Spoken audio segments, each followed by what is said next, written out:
All right, folks, we're back on time as always, 5 minutes late. I am with my partners in crime, the best looking man in Utah, just living his life out there. Amazing human, doing all the things. One of the best marketers on the planet, Sandra Schroeder. Welcome to the show. How you doing, big dog? Doing well, doing well. You Thanks look for healthy. You look happy, healthy. Whatever you're doing over there, it's working. just I'm, just chicken and rice and going vegan today. So yeah, no, just how? for a weekend, just for Just the for a next weekend. I love next few that. days. And then I buried the lead, the man with the plan, the leader of the Sunday Dink Club. Did I hit it this time? No. God dang it. It's Dinking Club. Dinking Club. Oh, I missed the ing, but hey, conjugation was never my strong suit. And we are moving and grooving. So actually, we're going to do a really cool show. We're going to do a few little bit, take you guys through some interesting latest news, a couple cool tools that I've been really, really interested in that I want to get your guys' opinion on. And then also, as always, Q&A is open. Toss in any of your questions into the chat or the questions box. And then we actually want to do something different. We'll see how many submissions we get. But if you guys have some ads that you're running that you want to improve on, or you just want some feedback on, just drop those links in, again, the chat or questions, and we can chat about that as well. I think kind of probably the elephant in the room is the Apple event. Did you guys watch any of that? So I did the opposite of watching it. I always watch MBK, whatever his name Yeah. is. Yeah.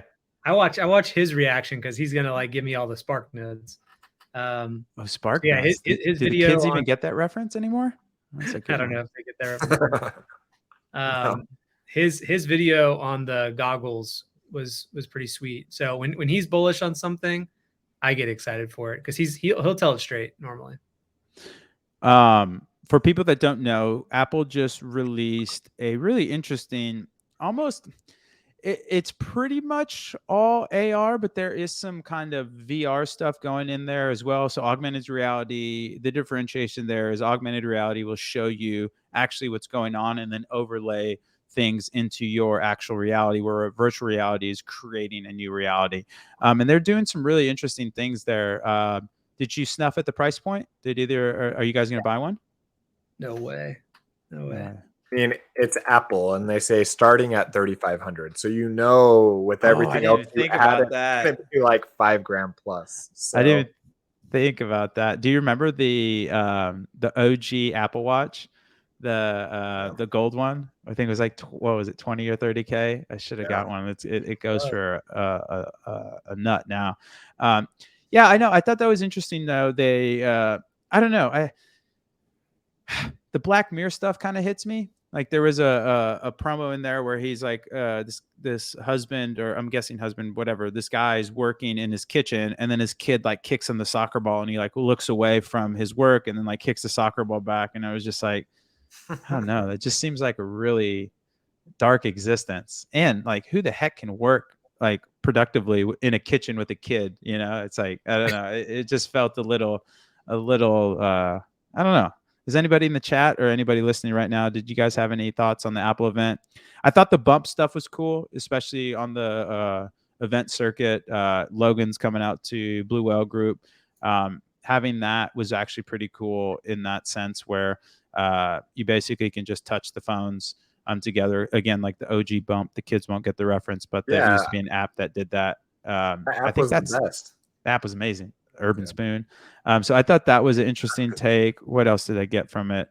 The cheese grater was interesting, another 12 grand. But I think when people get really up in arms about that price point, they don't realize the actual end user for that. Like that's a studio. That's people that are, if you can cut down that, encoding time, it's actually real money, where I can actually, instead of taking 10 hours to edit, I can edit in 5.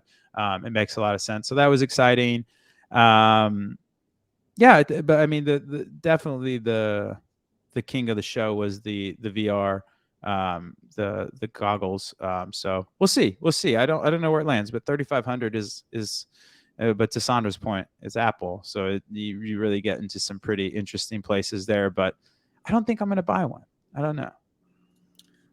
I'm not sold on AR VR yet. Yeah. I don't know. I think it will be cool, but I don't know. We've got a pretty cool world we live in too, you know? So, dude, that's my big worry. It's my big worry, but we won't get into the societal stuff. We'll keep it happy. yeah, I Charles, won't go woo-woo right now. not yet, not too early, Charles, that's a really good point. I love the Apple Watch dropping pins where you lose. The SOS calling is really cool. There was something called the Spot that you used to be able to do this with. I'm really into outdoors, hiking, stuff like that. And basically, the Spot was essentially like a GPS satellite communication mechanism that if shit hits the fan, you can just hit it and it'll automatically call the fire department or whoever the search and rescue team is there. So that's now going to be built into the Apple Watch, which is really cool. So that's a great call out, Charles. What else? Did you guys see we won't go too much in the sporty ball, but do you see the Live PGA merger? Yeah, it was wild. Oh, what a rug! What a rug! So for again, people that are not hip to the sporty ball, and I'm not even a big golfer, but I just find it so hilarious. They offered Tiger. So Live was the Saudi-backed, essentially PGA competitor. They offered Tiger Woods an $800 million contract. He said no, blah, blah, blah. The head of the PGA was like, we'll never work with Live because they're terrorists, because it's Saudi Arabia. They had Part 9/11, like just all this really, pretty direct, aggressive stuff. Phil Mickelson left PGA, took a bag there. And then now they're merging and Tiger missed his bag. Phil Mickelson's paid. I just thought it was just so funny how it all kind of netted out. And then the PGA commissioner's like, everybody's going to call me a hypocrite. Yeah. What else are they going to call you, dude? So I thought that was a little bit of, I don't know if you guys have any more commentary on that, but I thought that was an interesting kind of. I just wonder if we'll have any more plot twists. Like, I think, I'm not sure how real this is, but I think the players might have some potential suits against the PGA for lost compensation. That's interesting. I mean, 800 is not nothing. Everybody's like, well, Tiger doesn't need the money. Agreed. But this isn't like a $10, $50 million deal. $800 million is almost $1 billion. Like, well, the one that people are not, bag. The one that's a little less known here in the States is that Maka Suma. I forgot his name. He's one of the best Asian golfers, but he's on the PGA Tour. So he has a deal with Srixon. And most people in America don't really pay attention to that brand, but it's the biggest brand in Asia and Africa. And really, he was offered $750 million to join Live, and decided to keep his loyalty with the PGA. So, yeah, he could probably use the money. Yeah, that's absolutely brutal. Yeah, he's like the number one golfer, or known golfer in Asia. Like, he's kind of a celebrity in these international markets, and he decided to stay with the PGA, and now it's like, oh well, we're just gonna join their side. It's all good. Oh wow. Yeah. What else do I got for you guys? We did the Apple event. Did you see Rory's comments today? No, hit me. He just said it felt like he got a rug pull because he got offered like $400 or $500 million. Yeah, no, he stood up loud and proud for the PGA. It was like, he did. This is where the players play. I'm not here for the money. Absolutely rugged. Unbelievable. What else we got? I've been playing around with two tools that I thought was pretty cool. Have you guys seen OneText? So this is something that I've been really into. Moise, actually, I'll drop it in here. Does anybody on the call use this yet? So it's actually really cool. You can essentially send your people a text from this service, and it essentially builds everything needed to build the cart. And then they basically click on the text, and the cart's pre-built in Shopify. Pretty cool stuff. I was pretty interested. Yeah, it's really slick. The people at Create Creatine people, shout out Dan, are using this, and I thought that was a pretty interesting little way to convert, removing the friction, especially in a retention play. I think is really, really interesting. The other thing that I've been really fascinated with is anybody using OneText? If you are, toss in the chat. And then this other thing is pretty cool. It's called Fermat Commerce. Have you guys, or Fermat Commerce? It's named after a scientist. Have you guys played around with this yet? It's pretty cool. It's essentially, there's some AI stuff there, but ultimately you're taking storefronts, and you can create these storefronts on these links. And then what you can do is not only, so one of the downsides, and Kenny brought these up last time we were chatting with the actual FBIG shops, is you lose upsells. You don't have like the little, if you have like an incentive banner of like buy more to get free shipping, stuff like that. All that stuff goes away. So you can build your own shops. So not only that, you keep all of that, you also get the ability to make the ad and the lander really cohesive without spinning up like a landing page on Shopify or, running it to a PDP. And then the last thing is really interesting is that because these are unique links, the attribution is really solid, because the only way you can find this actual storefront is through the ad that you're using. And so instead of having your destination link, you actually put the destination link from this format link. And the last thing that I think was really cool that they're doing is you can have these stores embedded on your content pages. So say you have a really well content or a content page that gets a ton of traffic, you can use it in a way that you can just embed it on your site and start to monetize that way better. So it's something that's really interesting. Definitely for bigger stores, probably. I'm talking with the guys over there. They gave me a demo and everything. Really, really interesting. But if you haven't checked it out, I would definitely. It's pretty slick, actually. I've been uber impressed with that. Very impressed with the Bard. I don't know. Are you guys playing around with Bard yet? The Google GPT or a little bit. What do you like most about it?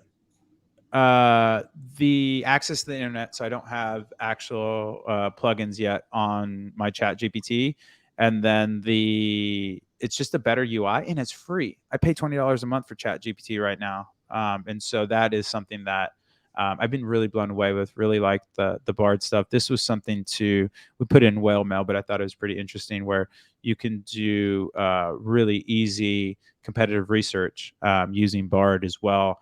So whether that's for your SEO strategy, figuring out what are the value props for a certain website, things of that nature, has been pretty cool. I've been really, really quasi into it, especially. I think that's my new thesis. I think I might take a little Google position. I think Chat GPT, I think AI might have been a head fake for a lot of people.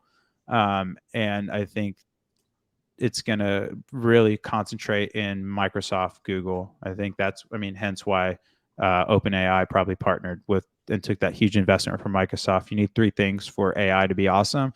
You need a huge data set, you need a model to train, and you need a crap ton of compute. And Microsoft and Google are probably the two best situated for that. So that has been interesting. Let's see. I think that's all the kind of latest, greatest news. Am I missing anything? Anything hot and bothering you guys? No, not really. I mean, I did have a cool example today with one of the professional service clients at Triple Well, where we're correlating Facebook spend to Google ad purchases to try to just see what effect Facebook view through conversions are having on more or less Google branded, because a lot of the budget's going towards like branded and PMax. Yes. So that'd be cool, Logan, in the future if we could like segment by specific campaign purchases. So that way I could correlate Facebook spend to like Google branded purchases versus just like total Google purchases. Does that make sense? Oh, I get what you're saying now. Almost like retargeting to prospecting. Well, just seeing, I want to see the impact that my Facebook spend is having on my branded revenue. Branded search. Yeah. No, I know. I'm talking about you're wanting to bifurcate the spend by essentially. I consider branded almost like retargeting, right? Oh yeah. I'm tracking which same different ways. Okay. Yep. Any thoughts, Logan? No, I think it's a good idea. I would love to like bring that into the Pixel page. Right now you could plot the Facebook spend and the Google ROAS or even conversion value or whatever, but you couldn't plot Facebook spend and then a specific campaign. So whether we do it in the activity feed or in the Pixel, that could be cool. Yeah. That was cool because we actually saw a bigger correlation to the Facebook spend impacting Google purchases than we did Google ad budgets itself. So I was looking at Facebook spend, Google spend, and then the correlation to Google purchases. And it was crazy when Google ad spend would increase, the purchases weren't as high as the correlation to Facebook, which was that is interesting. I did And Jason, fantastic questions. Keep them coming. We'll get to you in 2 seconds. And then anybody else that has any questions, pop them in there. It looks like we have a decent amount, so we'll tidy up this segment pretty quickly.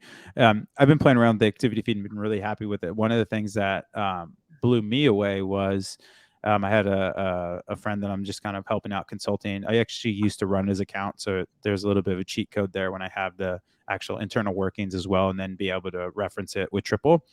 But there's basically zero correlation in their new customer revenue and Facebook spend. It's all, I mean, it's almost perfectly correlated with their Klaviyo. So their email sends, and it tracks almost 1-to-1, which is incredible. So are they high AOV? They are not. Oh, I guess what's high AOV? 500? Above 400? 400? No, they're $150, 200. Actually, I can see right here. But is that part of like delayed attribution? Like we think that Facebook is basically just driving the email signups and then they're converting a couple days later.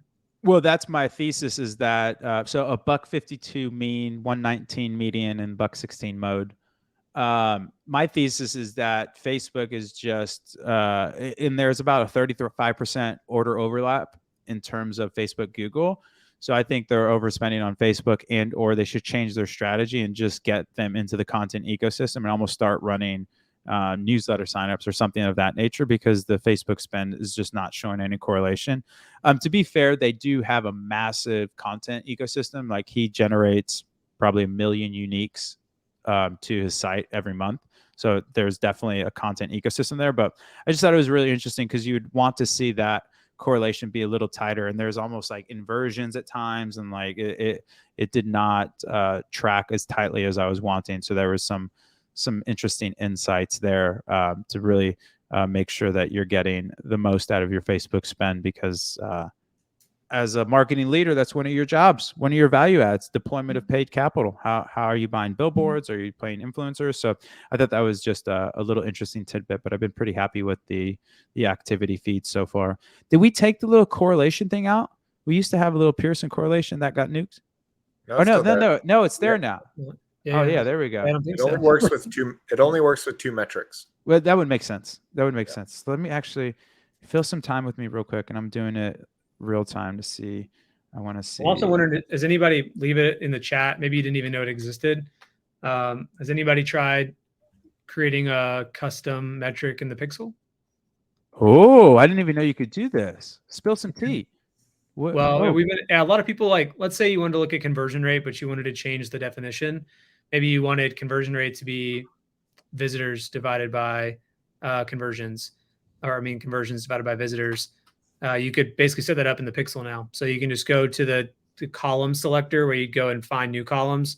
You can create your own metric, and using the same custom metric builder you would on the summary page, you can use various any column, any metric available in the pixel to put it together. Can we not do curved lines anymore? When did that get taken away? That's rude.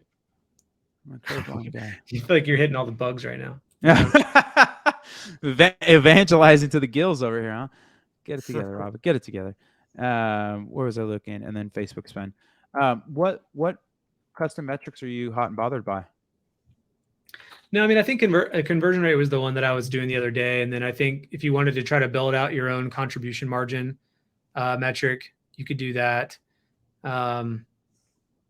Yeah, those are the two that I've been playing around with. And I know like some of our larger clients have been asking for the ability to create some custom metrics there so they can pay attention to things that matter to them when they're buying. So I just wasn't sure if anybody in our community here listening has created their own yet or knew it existed. Anybody? Bueller? Matt's over here calling me out for my laziness. Where is it? Let's see. Join talk all. What does it say? Special Friday webinar. This is Friday. What do you mean? Where is that? Where? I don't see it. Wednesday's the new Friday. Wednesday is the new Friday. This is what I see though. Oh my gosh, I'm totally derailing it. I got it. Yeah, we're not like one of those funny things when worlds collide. Like I have a friend who we joke doesn't do anything, and he always sends us a message on Wednesday and says Happy Friday. Oh, I love it. Is this the right one? Side note, Livestorm Lander. Where's the Livestorm Lander? I didn't even know we had a lander for last time. Oh my gosh. Oh my gosh. And we're going to questions. The command. We're moving and we're moving. Okay, there's a bunch of actually really awesome questions in here, so we'll jump into it. I'll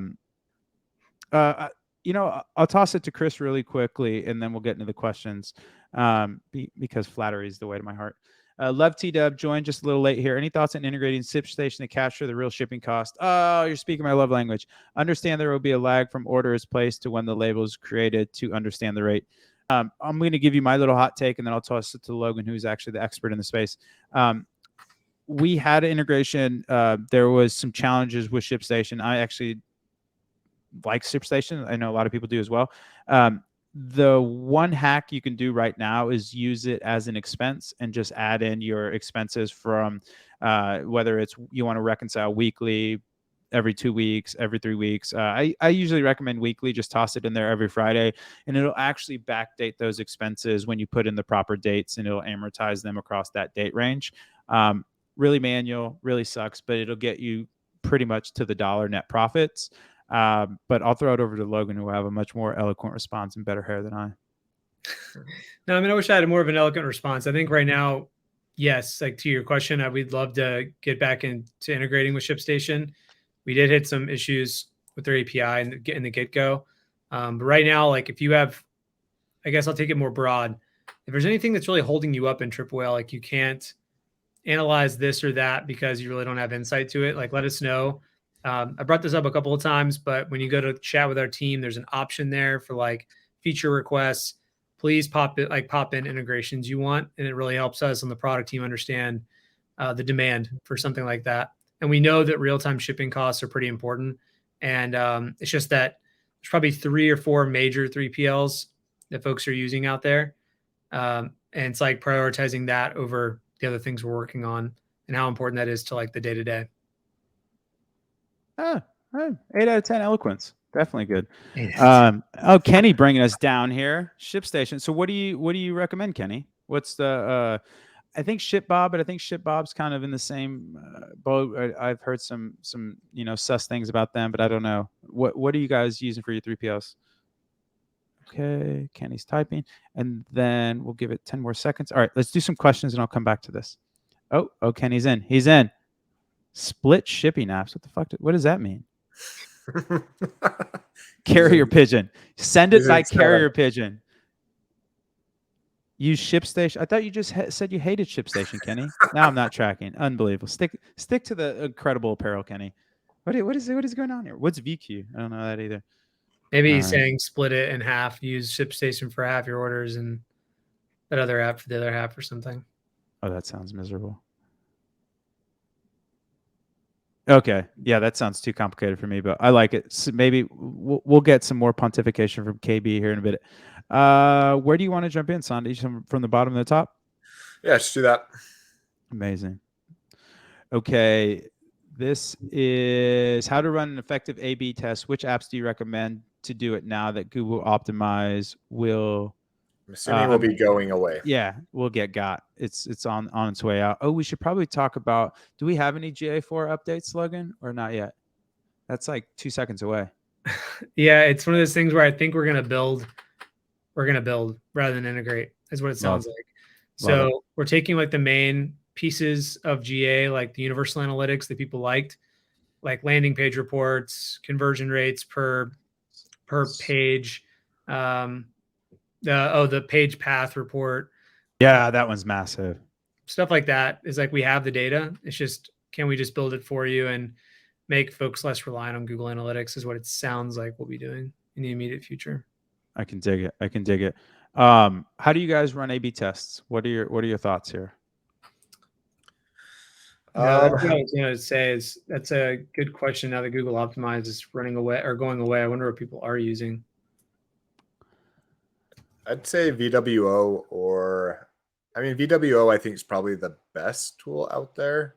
Yep. I think Optimizely is good as well, but they're very, very pricey and a lot more complicated. So I like, what does it stand for? Visual Web Optimizer? Is that what it is? Yep. Yeah. So that's a good split testing tool with Google Optimize. I know Adobe has their own, but once again, getting into enterprise and spendies there. So I'd probably just stick with VWO. Yeah, those are kind of my two picks: VWO or Optimizely. Or I mean, candidly, you could do some, back of the napkin stuff where you do some holdout Landing things. pages. But yeah, exactly. But to your point, I think it's a wild west out there in terms of A/B testing. What do you got for me, Logan? No, that's what I was going to say. Like Optimizely was probably the one I was going to go for, but VWO Yeah. I hear about as well. But maybe Optimizely, like Sandra was saying, is just too expensive and not worth the. It gets to be a little bit of a nut. Yeah, it's not a starting out kind of plan type of thing. So it can get there. Is anybody in the call using anything cool that we don't know about that we should mention and let the other triple Oilers know about? Going once. I'd say like a little mini step before that is I like using like a landing page builder. So Yes. one that I'm using right now that I really like is Replo. Yep. They're pretty sweet because you can like steal different templates from different brands. Yep. So they're rad. Shogun's another good one. Shogun is good. Builder.io is one of my favorites. Builder.io actually has A/B testing built in, which is pretty cool. They have some heat maps, et cetera, et cetera. Shogun's not bad. Shogun can have some performance issues, to be fair, or speed issues, excuse me. And then Replo, I think, is also pretty strong. So these are all really good recs. Like I said, Builder.io actually has A/B testing built in, so you can easily test different iterations, which is pretty strong, and it's a really nice builder. Cool. Yeah, it's strong. I used to use it when I was back in the day on the ones and twos. Unstack. Why do I know? Yeah, Unstack's good too. Yeah, I think they're that's where part of ours as well. They automatically integrate with Triple L. Oh, look at that! I used to work there. All right, Jonathan Moody, let's go. Okay, great question. A/B testing, phenomenal. All right, and we're moving. Ooh, which one of you geniuses want to take this? This is your jam. We actually have a really good video that might be outdated now, not in the knowledge, but in the UI. That's one of the challenges making educational videos for a growth stage startup. Like it's almost like buying baby clothes. Like it doesn't fit in 2 weeks. Great analogy. It's good, right? It's good. I'm kind of Well, to 8.9. 8.9. I kind of didn't Wait, stick the landing. scorecards, like hold on. Yeah. Say something good. Well, shout out Logan Super Dad and Ral. I think the wifey went back, right? So he's well, yeah, she's always worked, but she had this golden month recently where she had left her old job and had 3 weeks until the new one started. So she just like was living the dream. But funny enough, like the baby was all good for 3 weeks, went to daycare every day. Yeah. And then her first day at her new job was yesterday. And guess what? The baby gets a fever and can't go to school. Oh, no. So, it's legendary. Yeah, it was a fun day all by myself. Let's start with you, Sandy, and then we'll go to you, Logan. What attribution model do you use for each traffic source? How aggressively do people scale buys? This is a sensational question. Yeah, I'm going to go back to my little saying, but to me, attribution is a story. There isn't necessarily a silver bullet. So it really depends on what you're looking for. So assuming you have a good amount of post-purchase surveys coming in, I do like using total impact to look at the whole scenario. So the all, so pixel all section there. When I actually get then into specific platforms, when I'm looking at Google, I like to look at first click. And this is taking the lens of acquisition. Branded stuff I don't care about. I don't look at any performance around branded.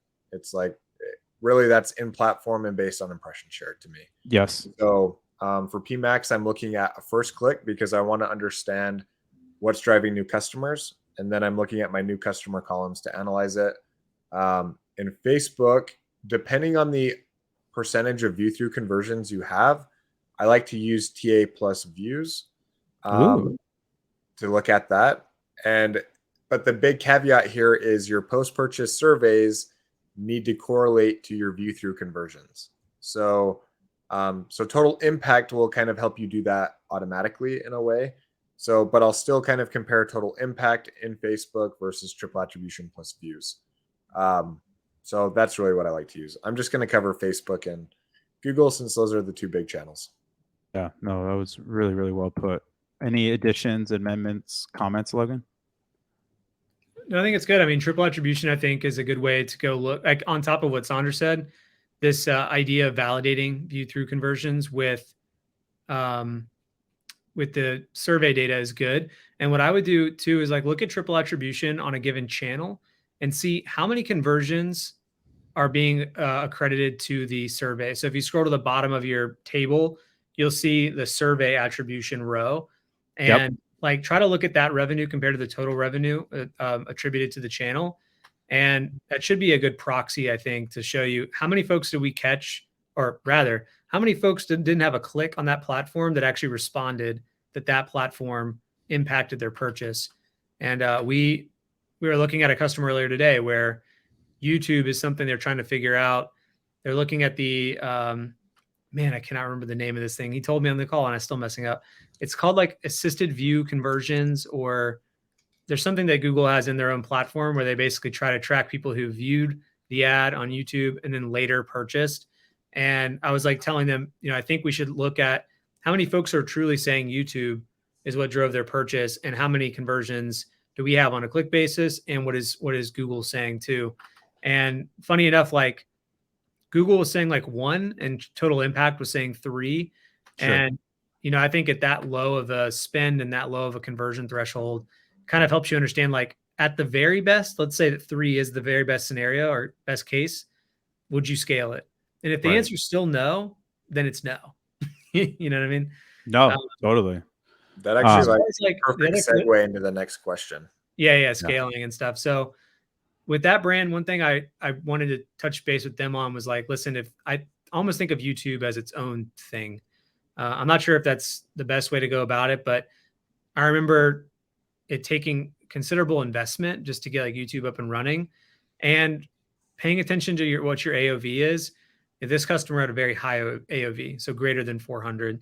Yeah. And I was like, listen, just to get like a break even ROAS, you have to spend $1,000. That's Yes. just break even, right? So Yes. like you're going to have to invest here, and you've only spent like at best with the break even ROAS, you've spent 1.5 orders worth of money. Yes. So anyway, I think it's easier to talk about scale on Facebook.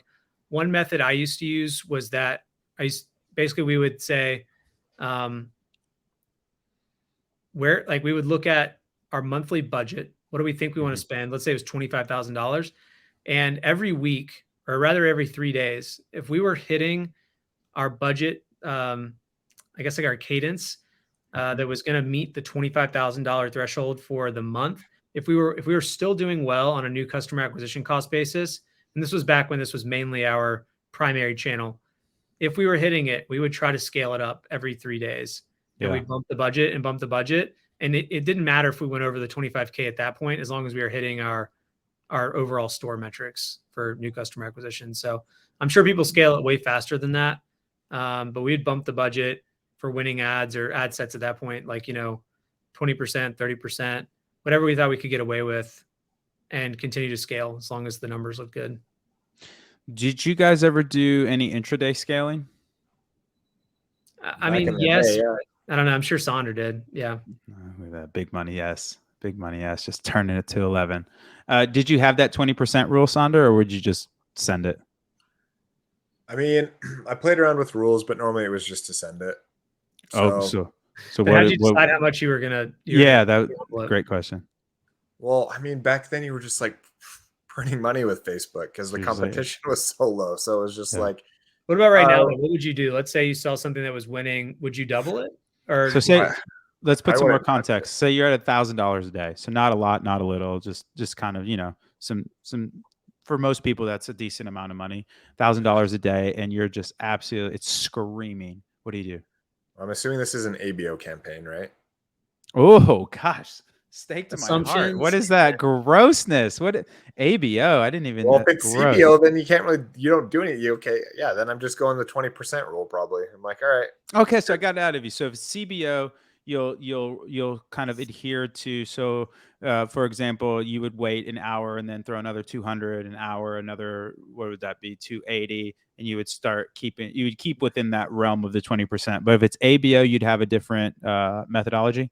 Yeah, I think ABO you can just do whatever you want. Now, eventually, whatever's working in ABO, you move to CBO anyway. So, I don't know. I don't want to get into whole Twitter world argument consolidation here, but Cause caps. yeah. Okay, let us know if that wasn't clear, but ultimately those videos will also help you out as well. But I'm pretty much aligned with both of them, where there's certain attribution models that are more efficacious to understand the insights that are coming from those channels. So use the right model for the right time and set up that damn PPS. It's free with us. We have a fairing integration. We have a no commerce integration. If you don't have a PPS installed, you can't get access to the total impact model, which I was incredibly bearish on. I have totally changed my view on that. I think it's actually going to be the future. I think the blend of PPS and click-based attribution with a little bit of sprinkle of view through is going to be really where things land. It's all just data. It's like the more data we can gather, the better, and then we'll figure out how to use it effectively. You know, I see it like witnesses of a murder. You know, if you can talk to more witnesses, you can understand who did it. I'm a big Clue guy. Who Come on. did? You guys don't like Clue? six Get out of seven, here. 6-7 on this one. 6-7, a little aggressive. It's Yeah. like murders. It's like murder. Exactly. We know what podcast Rob has been listening to. I know, right? I've been on a World War II kick. Justin, you're keeping me on red. The suspense is killing me. Okay, actually, I want to jump in here real quick with Chris's question. Actually, this is pretty interesting. I'm not going to put it in the question box because it's going to clog up too much. But last one here, Chris Eastwood, excuse me, fantastic name. Last one here, net margin and profit discussion. If a customer wants to change their order after it is placed to a different variant and that total order price stays the same, T-Dub sees this as a refund. So our net margin and net profit look bad on some days. We have a custom Band-Aid metric, which is net profit plus refunds. 90% of these refunds are just customers changing their mind instead of actual refunds. Any thoughts? This is a really good question. One of the challenges with refunds, and it sounds like you do this, and a lot of businesses are they batch them.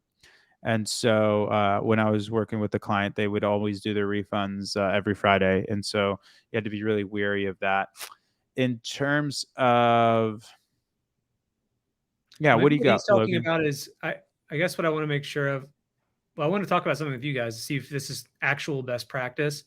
I think what he's saying is that a customer places an order and then maybe reaches out to CX and says, hey, never mind, I want this version instead.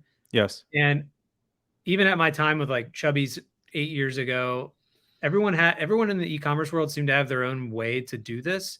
Yes. Some people would just change the order. Some people would cancel the order and place a new one for their customer. I always thought the latter was the correct method. Same. Cancel the original order, place a new order for the customer. And that way the revenue of both are logged and the refund for one is logged too. It like cancels it out. I know that would inflate refunds, but shouldn't impact net profit, right? Because you're including the revenue of both. The revenue would wash out. Yeah. Or it should cancel out because am I doing the math wrong, Sander? No, you're right. Sorry, I jumped again. I was just going to say you'd just be paying double processing fees. That would be the only. The payment gateways, you're right. The payment gateways would be duplicated or 2x. That's correct. But because you're refunding it and then you're going to have to process another charge. Well, what if you didn't refund it though? There's another method where you just give them a code. Right? You keep the original order live as is, but you cancel it. So you gain the revenue from it. It's never a refund. You just cancel it. And then you give them a promo code for the value of that order so they can order the next one. Does that make sense? Oh, I see. You never refund it. You just cancel the order in Shopify. It never gets shipped out. So the revenue stays. There is no refund. And you give them a promo code for the value of their order. So it becomes a $0 sale essentially. Yeah, which is taken out of the AOV equation. Yeah. Is that helpful, Chris? I know you're in the chat right now. Oh, chargebacks are a different beast. Yeah, chargebacks. How many chargebacks people get? Not that many, right? There's some terrible humans out there that chargebacks. So percentage-wise, we're talking about less than 1% of orders get chargebacks, right? It has to be, or you'll get cut off by your Stripe, PayPal, whatever. Once you reach a certain threshold of people requesting chargebacks, the payment processor will just cut you off because it looks like you're a fraud, or if that makes sense. Like all these people are buying, and now they're saying they want their money back, but they didn't go through the proper channels. Okay, cool. You did answer the questions. Amazing. Yeah, chargebacks are a real thing, man. Definitely want to figure out how to get those under control. And a lot of times it's just a communication issue. If you can really just be upfront and timely with your consumers and let them know that something's happening. To be fair, there's just people that want to yell at the sky, and there's not too much you can do there. Fantastic question, though, Chris. Fantastic question. Yashan, your swag went out yesterday. Sorry it took so long. Sorry, yes, it took 4 months. yeah. Hey, better late than never. 3.5 for that one. Yeah, this is actually, and we'll round out on this and get to the next question. But KB has a really good point where if you go through the shop pay, you'll get some fraud protection. I think if you process through Stripe as well, you get some some chargeback protection against fraudulent orders as well. So that's another reason why Facebook shops and Instagram shops are a little bit. There's some vulnerabilities there. Good stuff, guys. Good stuff. That's a really good question. Let's see. Justin has a question, but let me get back to. Or let's do one Justin question, then we'll get back to it. Okay, this is from Justin Ram, another fantastic name. Is there a way to take inactive, previously run ad creative and compare the metrics to currently running creative to see which ones are performing more effectively? Is Triple Whale going to integrate any automatically suggested insights? Oh my gosh, speaking my love language, like an executive summary style of things we should consider based on various data points. Man, hire this guy as a PM. That's sensational.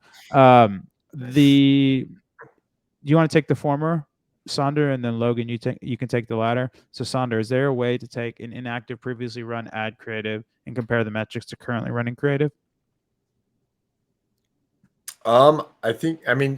Yeah, you just have to expand your date range. Is the way you'd have to do that. Oh, and you could just do bar chart instead of the time series. Yeah, exactly. That's probably what I would do. Yeah, that's a big brain. Are you tracking? Justin, are you tracking?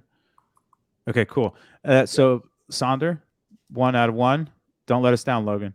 Is Triple going to integrate any automatically? You get the 10 out of 10 there? Come on. Is Triple Whale going to integrate any automatically suggested insights like an executive summary style things we should consider based on various data points? I can just go anecdotal and then Logan can actually give you the sausage. That's something that I've been pitching to AJ for quite some time now where there's some really cool stuff I think we could do in reporting.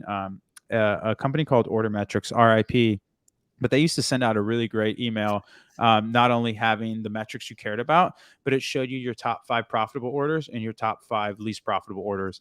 And what was crazy was the top 5 profitable orders was cool because you could start to see some weird product mixes, or if not, you're just like, okay, these are great orders.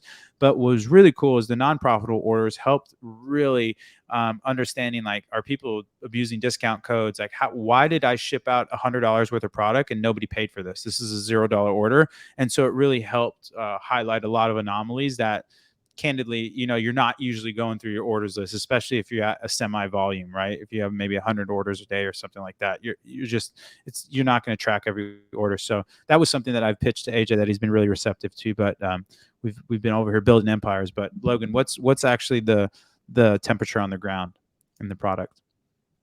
Yeah, I mean, I would say that right away, Lighthouse was built for this. So right now we have different anomalies, like spend anomalies, order anomalies. That is a type of insight that we're trying to deliver based on the data that we have available to us. And then there's a thing called data stories that you can subscribe to in Lighthouse. If you click the settings cog, it should be turned on for your store, but pay attention to it. It's basically will give you like this AI written synopsis of what happened in your store yesterday. How's your revenue? How's your return on ad spend, et cetera. How do I get that? Yeah, I didn't even know this. Oh, it's hidden. Oh my gosh, that's so hidden. Okay, so I can settings, right? Yeah, you go to cogs, or you go to, excuse me, hold on. Let me see here. I just found it. I went to Lighthouse, and then the cog in Lighthouse, and then settings, and scroll to the bottom, all the way down. Yeah, this is should be turned on for everyone, but if it's not, check it. Turn it on, please. Truffle hunting. Truffle hunting. Ooh, what is this, Justin? What do you got for me?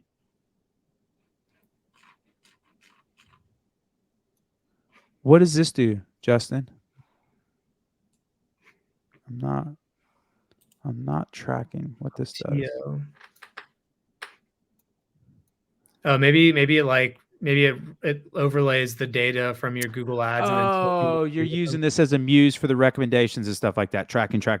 Yeah. Okay, cool. We'll pop this in a product. Yeah. Tracking. Yeah. Now So I'm like with from you. actually, I'd love to hear more from Justin about the actionable insights he's taking from it, and learn from you in this tool. Like, let's link up after. Send me an email. I'm Logan@triple.com. The hardest thing we've come up against on the product team is that we have looked into probably 4 or 5 different apps that promise insights. And Yes. here's what comes up most often. When you automate the insight, a lot of it is garbage or stuff that you're either like, duh, or what do I do with this? So that's one difficult thing to overcome and reason why we haven't built it out fully yet.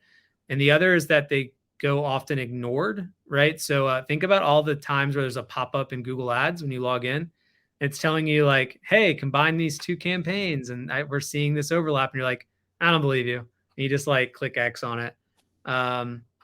So we're still thinking about this concept. We're just like, how do we deliver something that people won't ignore and won't be and All right, that's a 10 out of 10 response if we're doing grading. Give me that address and size, Justin. Let's get you dripped out in some whaleware.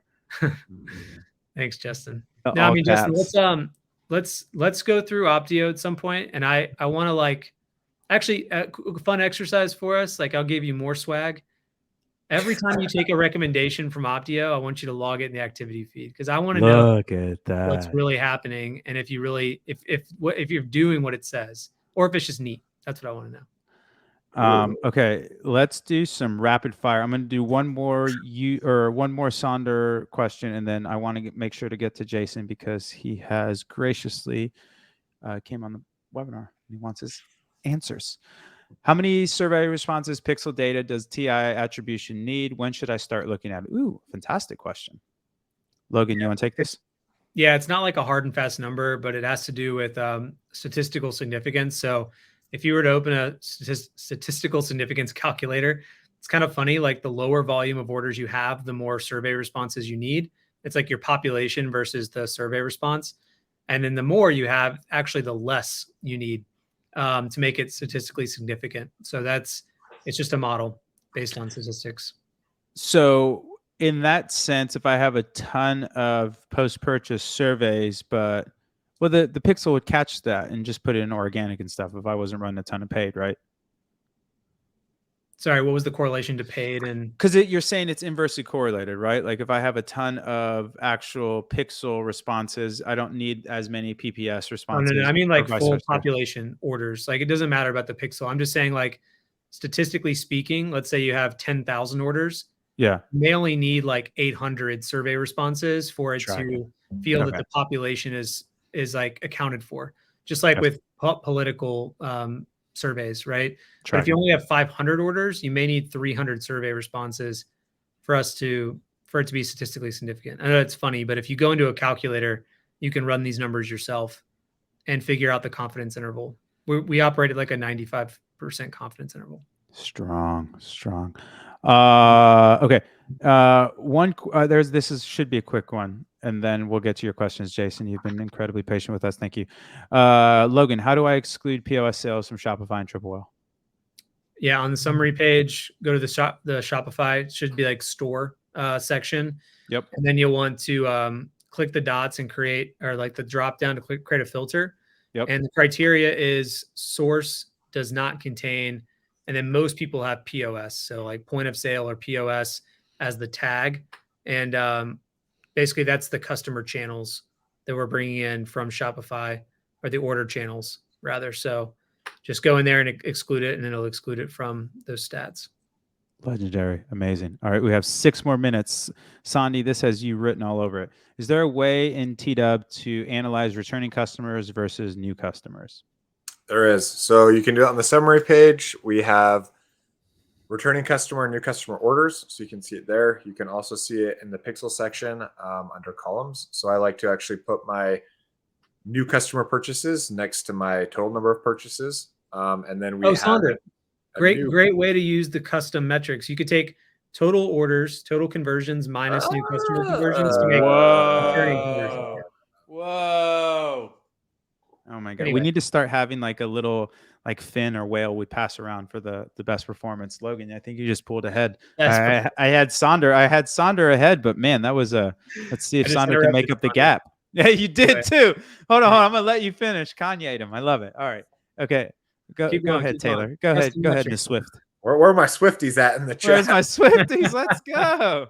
Well, that's what the last thing I was going to say is we do have a new customer percentage of purchasers that you can add as well. So it gives you that percentage. So I usually just take the inverse, but hey, custom metrics now in the Pixel, you can now get the data yourself. So yeah, those columns are amazing. That's all I really use in new customer acquisition in the Pixel section are those columns. That's how I analyze like everything. So now view through throws it off, but if you want more, book a meeting with me and we'll go through it. I'll throw my link in. Get nerdy with Sonder. Jason, did that answer your question? Let us know. And then we got your second question queued up right now, Mr. G. I hope I'm pronouncing it correctly. What's the best way to scale a performance campaign when budget is over the 20% adjustment? This is for shorter length campaigns. Start a new campaign or increase 20% every 2 days on existing campaigns. I think we kind of touched on this, but you want to just elaborate a little bit, Sonder, on your strategy? Wait, Sonder, if I can, I want to push you on something else here. I put a competition out there, and this dude's just running the show. I love it. South Carolinian loves trophies. I'm not stealing any thunder. I want Sonder to add this in. Thoughts on increasing the budget? He said it's a short-term campaign. I want to know if you shouldn't just go ABO, throw $10,000 a day at it with a cost cap on it. Like, why even worry about the increasing budget if you? I don't hate that. That's what a lot of people do actually do. There have been some successes. Like a lot of people will do that with like Memorial Day sale, like any like sale type ads. They'll do that. So they'll just max it out and say, as long as I'm hitting this cost cap, then just spend my money Facebook. So yeah, I think that's a phenomenal way to do it. Amazing. What about the inverse? What would you do if you didn't do that? Would you increase 20% every 2 days?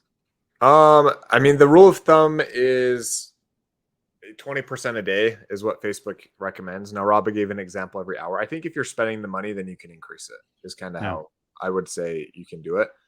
But yeah, kind of the rule of thumb is 20% per day is like what Facebook wants you to do.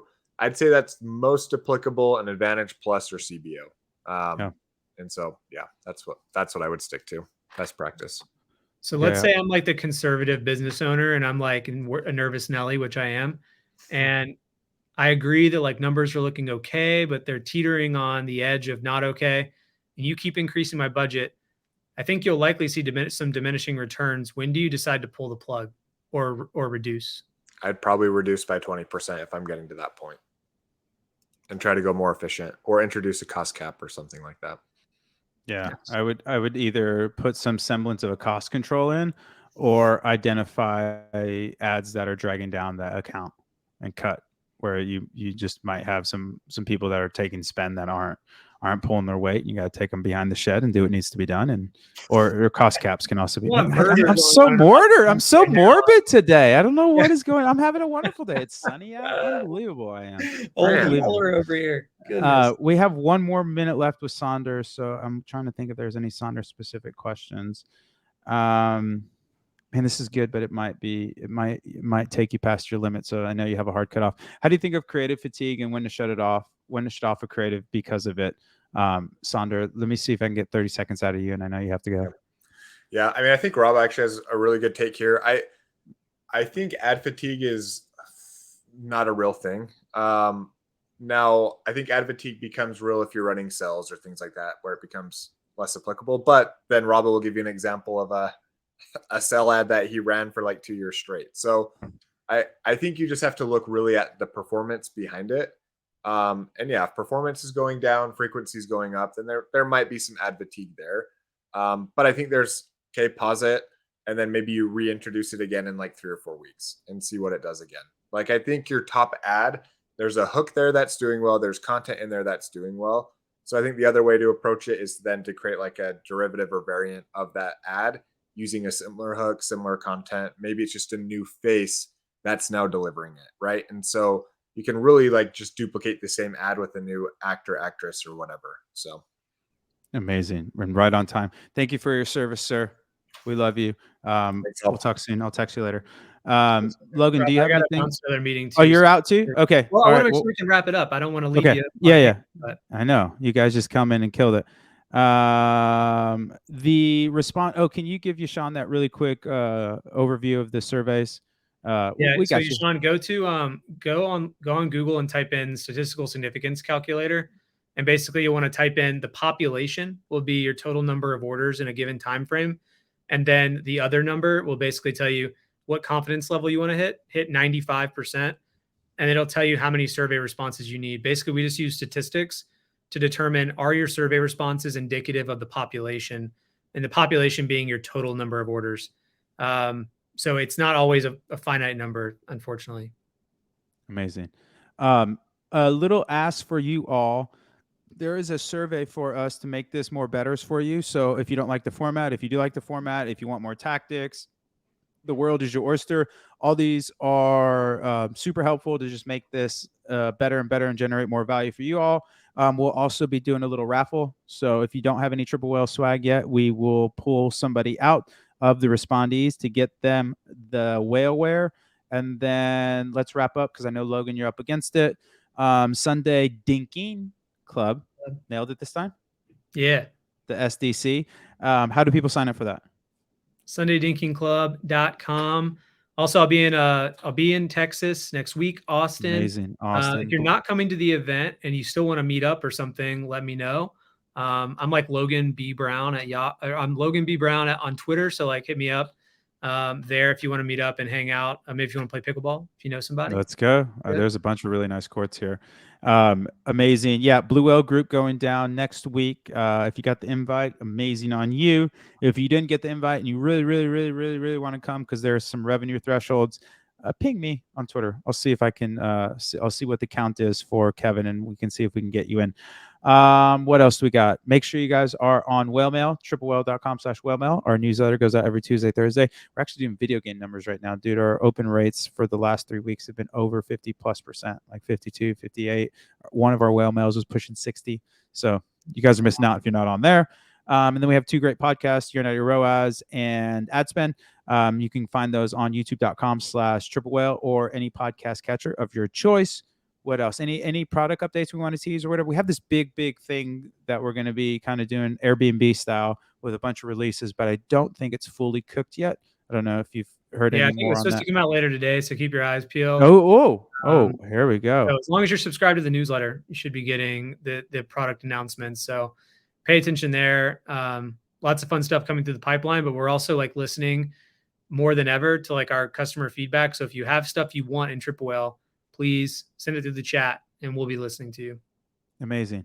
Yes, Tate, I'll tell you what, if you fill out that survey, I will make sure to make you a winner of the Whale Mail post purchase or the post survey thingy. Kenny, get on the Bird app. Stop it. Logan's also in Narwhal Nation, Kenny, if you want to boycott the tweeters. You would slay on there. Get on the Twitters. Thank you so much, folks. You guys, this is one of my favorite parts of the week. I'll actually be out for a couple weeks, but Logan and Sonder will be shepherding it. Oh, and next week, don't forget, and we'll be posting this out. But next Wednesday, we'll be bringing in Sean from Audit. We'll be doing some live audits.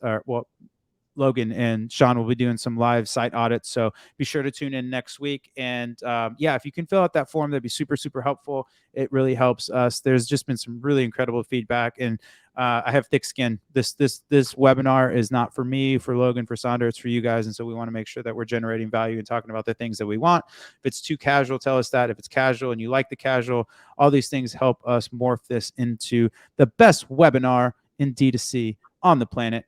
As always, folks, thank you so much for tuning in. Logan, I really appreciate all you do. Go follow him on the Twitters. Are you on Mentor Pass? You're not on Mentor Pass yet, are you? No, not Mentor Pass yet. So ping Logan if you have anything. Also in Narwhal Nation, there's a great group in there with a bunch of amazing questions. And this is one of the most fun ones we've done with all the Justin, Yashan, Chris. I really appreciate Jonathan. KB as always, Matt. It's been a really cool crew. So I really appreciate you guys, and I'll see you in a couple weeks when I'm back from Europe. I'll be doing this probably from Prague, Berlin, something like that the next time I see you guys. So thank you so much. Much love, everybody. Have a wonderful Wednesday, and we'll see everyone on the flip. Bye-bye. See ya.